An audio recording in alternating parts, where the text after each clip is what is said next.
The sun was shining on the sea, shining with all his might. He did his very best to make the billows smooth and bright. And this was odd, because it was the middle of the night. The moon was shining sulkily, because she thought the sun had got no business to be there after the day was done. "It's very rude of him," she said, "to come and spoil the fun." The sea was wet as wet can be. The sand was dry as dry. You could not see a cloud, because no clouds were in the sky. No birds were flying overhead. There were no birds to fly. The Walrus and the Carpenter were walking close at hand. They wept like anything to see such quantities of sand. "If only this were cleared away," they said, "it would be grand." "If 7 maids with 7 mops swept for half a year, do you suppose," the Walrus said, "that they could get it clear?" "I doubt it," said the Carpenter, and shed a bitter tear. "Oh, oysters, come and walk with us," the Walrus did beseech. "A pleasant walk, a pleasant talk, upon the briny beach, and we cannot do with more than 4 to give a hand to each." The eldest oyster looked at him, but never a word he said.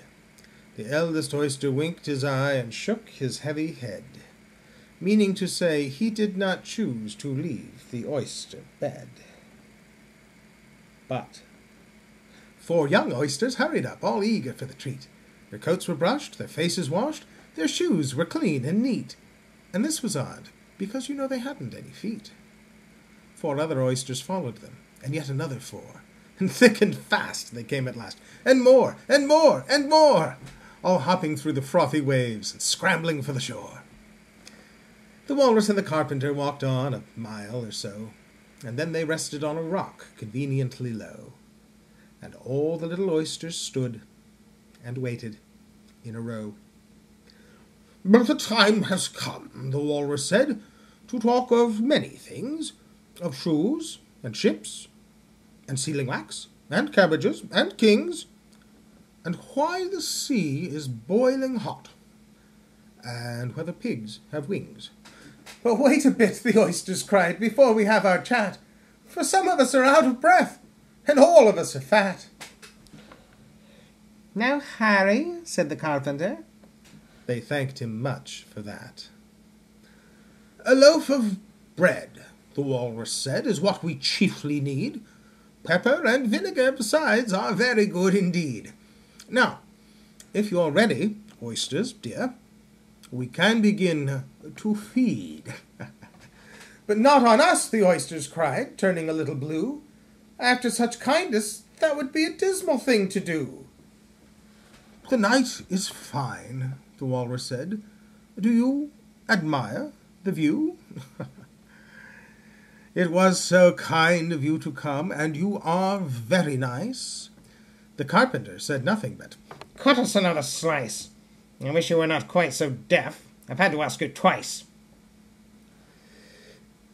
"It seems a shame," the Walrus said, "to play them such a trick, after we've brought them out so far and made them trot so quick."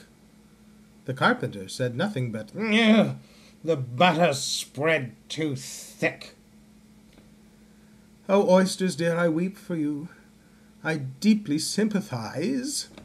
With sobs and tears he sorted out those of the largest size, holding his pocket handkerchief before his streaming eyes. "Oh, oysters," said the Carpenter, "you've had a pleasant run. Shall we be getting home again?" But answer came there none. And this was scarcely odd, because they'd eaten every one.